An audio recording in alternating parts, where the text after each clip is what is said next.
Hey, this is Kat, and this is your Marketing Minute. Today, I want to talk to you about sleazy sales tactics. So, in case you haven't heard or you don't know, I recently purchased a new home. And we're doing some home improvements, and we're getting some quotes from different companies and different organizations, different people. And I'm really good at observing people, and I like evaluating people's tactics, their sales tactics, their, follow through tactics, all the things that, play into what a business should or shouldn't be doing. And again, I'm really tuned in. So I thought this would be an appropriate marketing minute to kind of go through some sleazy sales tactics. And some of these things you can do appropriately, and some of them just come off as very insulting. And so let me start with the first one. So the first one you can use in a good way or a bad way. And so in this situation, the person that we met with, the first thing they said when they booked the appointment was, hey, I need both decision makers there in order for me to give you your quote. Okay, first off, that's great. That is awesome because you have both decision makers listening to what the product is and all the, the tactics or the philosophies or anything that they're going to discuss that probably both people should be there rather than them to repeat it. Okay. But the red flag for me was, and the thing that I knew was going to happen is they're going to close us that night. They want to close us. So they want us both there because they're not going to leave because they're going to close us. So keep that in mind. So don't use it in a negative way. Use it in a positive way, because if you were selling and you had both decision makers there, that's a good thing to earn their respect. Okay. So when they ask or you ask and say, hey, I need both decision makers there. The second thing that I have come across is, oh my God, the long sales presentation pitch. So in this one situation, they came to our home and I felt like, I swear, I felt like I was in a timeshare presentation, and I'm looking around and I'm like, okay, this feels like a timeshare presentation. I can't go anywhere. I'm at home. They have trapped me. So even worse than the timeshare presentation, because at least you can step out of the room and say, I got to go to the bathroom or whatever. But in this situation, you're at home and you're locked and you have nowhere to go. And you're sitting there thinking, how the hell do I get out of here? Because I'm done. I don't want to hear this pitch.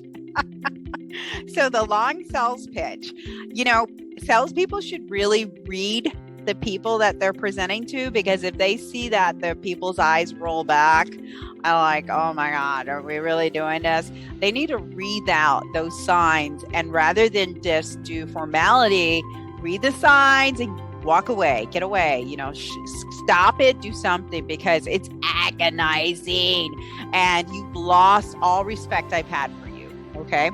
The other sleazy tactic is, and this is a good one, and this really did happen to us. It happened. They won't leave. You keep saying no and no, or I need time to decide. And they're like, well, let me just step in the other room and give you some time to talk about. No, leave. And it's like you have that party and you're trying to get the last bit of people that just won't stop because they want the party to go on and on and on. And you're like, don't just leave, but get the hell out. Get out. And again, this did happen. So that tactic, please don't use that. Please don't. It's disturbing. It's insulting. And it's just not appropriate. It's time to leave. 5 hours of my time is enough. Time out, leave. How do you properly kick someone out of your home? Okay. The other thing that it just tickles me, and this happens a lot. Okay. This is when you know that they have a game plan. This is when you know that it was kind of planned out, or this is their sales tactics, or this is their philosophy. I don't know. When they are there in your home and they're talking to you and you're going through formalities and what have you, and they say, okay, let me call my boss. Maybe he can do better. Like, really? You think I'm that dumb? I know you got this pre-planned and pre-played out. Is you're going to play the boss card and call him, and you're going to ask him how much better he can do. So the whole I'm going to call my boss card, and they're going to dance around that, and we're going to hear that dialogue back and forth, back and forth. I'll tell you what, at this point, I'm ready for a drink. I want to be sitting. I'm at the bar, and my husband probably, or my boyfriend, or whoever, my husband saying, hey, you got this guy here. You should be out. No, I want a cocktail. I'm done. I'm worn out. I'm worn out, so I need a drink. Okay. So when they call their boss. Another one that a tactic that really is ultimately insulting, and I really don't appreciate this tactic. And this tactic did happen to us, and it's so insulting. It's extremely insulting. If you do this tactic, I'm letting you know it doesn't work. Maybe for some people, but for people that you really want to inherently respect or want more business or what have you, this is not the tactic to take on. And so the tactic is basically where they are price tiering. So they go in at a very, very high, ridiculous price, super high, and it's ridiculous. And you're like, okay. And when they present it, you're like, no, we're not doing that. And even in your gut, your feeling is, that is so ridiculous. I know you pulled that out of the air. I know you did, because I don't think anybody prices this product at that price. What am I, Rockefeller? Did you drive up thinking I drove, 2 Rolls Royce or a Mercedes and a Lamborghini? What?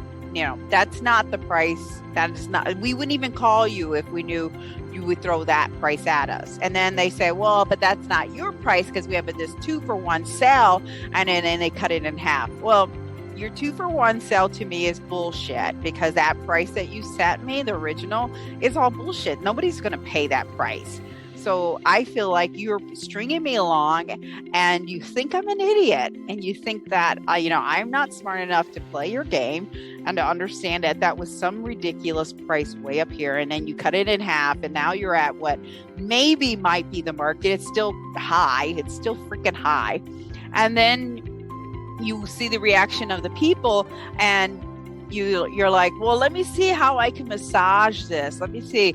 And you do that a couple times. We're going back and forth. You do that a couple times. And now you're at maybe half of what that half is, slightly over. And you're still like uncomfortable with that number, because it's not the number that is real. You're thinking, okay, they went from that number to all the way here. Like, how insulting is that? Why didn't you just come to that number, period? That number, and let's work on that number. So I'm just here to tell you that if you're doing that, you play that game, it's insulting. It's insulting. You have lost all respect for me and, my partner or whoever else. And at this point, I don't want to do business with you because you just insulted my intelligence. And the other thing to layer that with is they usually prime you before that, because they ask you, oh, what do you do? And it's not even casually. It's just outright before they give you the quote. So what is it that you do? And what do you do? Okay, great. So they have it in the back of their head. Oh, they make about this much. We're going to come in at this much. Don't play me. They're your product. You know where you can price it at. Don't try to gouge me because you think you can. Don't. Okay, so something that really pisses me off, the price tiering. Okay, and then finally, this is my last here spin at you, and my last thing to share with you is a sleazy tactic, and this gets played a lot, and so you take it or leave it for what it is. Oh, this price is good for tonight only, Kat. You got to sign right now. And if you get 3 days to back out, sign right now. Here's the paperwork. There's the pen. Sign right now. It's so high pressure and it's so insulting that you're like, you look at your salesperson, this representative, and you're like, look, I'm an intelligent human being. I'm going to Google this shit. I'm going to do my homework. I am not signing anything today. Hell no. Hell to the no. No, not going to do it. Especially a price tag it's the price of a car. No, I am not going to do that. Are you kidding me? And so then they look at you like they're insulted by the fact that you won't sign today, right now, this very minute, because, this price will go away. It's only good for tonight, Kat. If you don't sign tonight, then we're going to go back up to this price. Well, I'm sorry, then we won't be doing business. I'm so sorry to hear that. Don't corner me and don't put pressure on me, and especially of a big ticket item. Do not. Respect the human being I am, respect my intelligence, and know that I have to do the research. The old sales tactics of the pressure sales, those are the old days. Don't work today. Maybe for some people, but doesn't work for me. So you need to understand and know your client base, and you need to understand and know and respect the person that you're talking to. Respect me, right? Respect me and be transparent. Is it that hard? Is it that hard? If you really want my business, be transparent. Hey, I'm Kat Ramirez, CEO and founder of adBidtise and Hashtag SocialBuzz. We help businesses stand out and grow. Follow me. Yes, follow me and learn more ways on how you can stand out and grow too. You got this.